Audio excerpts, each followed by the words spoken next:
back to the video I want to show you. And you will agree, it is a bit rich that this is coming from the BBC, them and their spying vans.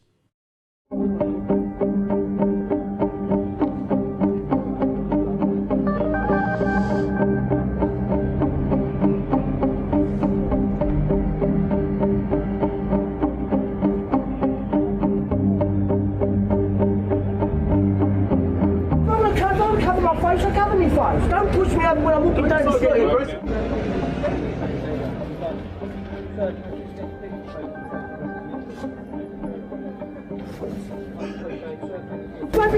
How would you like if you walk down the street and someone grabbed you? Hold yourself down, you go and handcuff. That's you.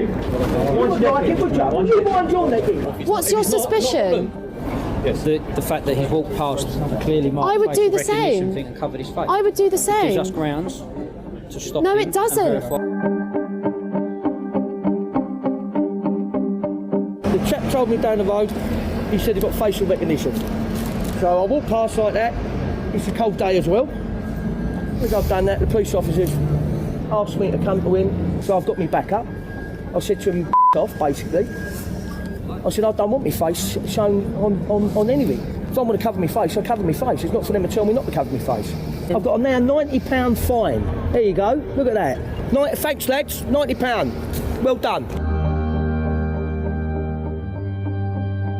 We ought to explore all technology to see how it can keep people safer, how it can make policing more effective. However, we are completely aware of some of the concerns that are raised, and what we're doing with these trials is actually trying to understand those better so we can actually protect human rights but also keep people safe at the same time.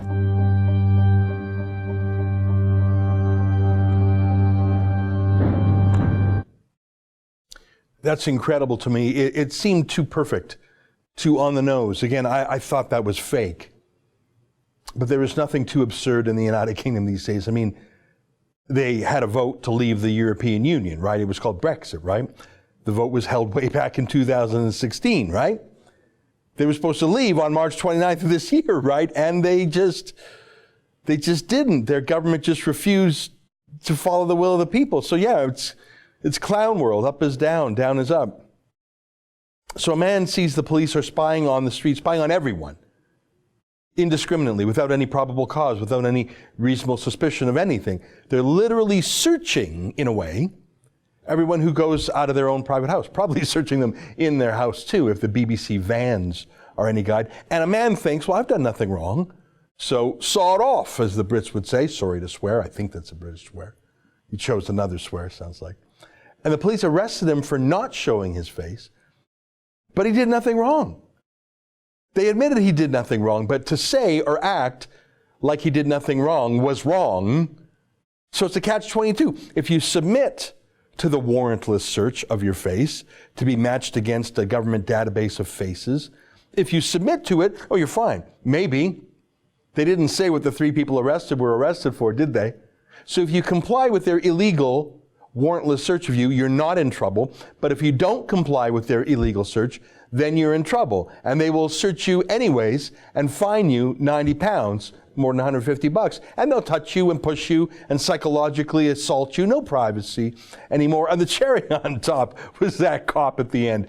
He's very sensitive to the community, you see. It's for your own safety, you see. And he deeply cares about your human rights. And that's why he has to violate your human rights to protect your human rights, you see. It's like the gallows humor about My Lai in Vietnam. To save the village, it became necessary to destroy the village. Hey, I got a question for you.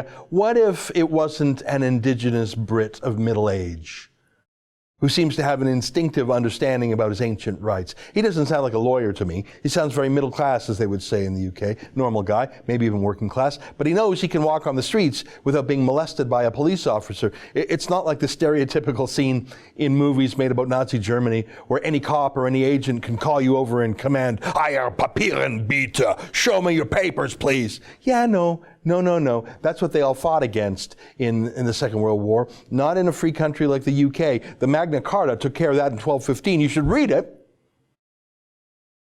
But hey, do you think that cop would pull over, let alone touch, let alone fine and prosecute, a Muslim woman wearing a face obscuring niqab? Facial recognition don't work on that now, do it? Are you kidding me? We know the answer to that. Of course not. He'd be drummed out of the police if he tried. That's an excerpt from the Ezra Levant show. Every day I do a video monologue and then I interview an interesting guest.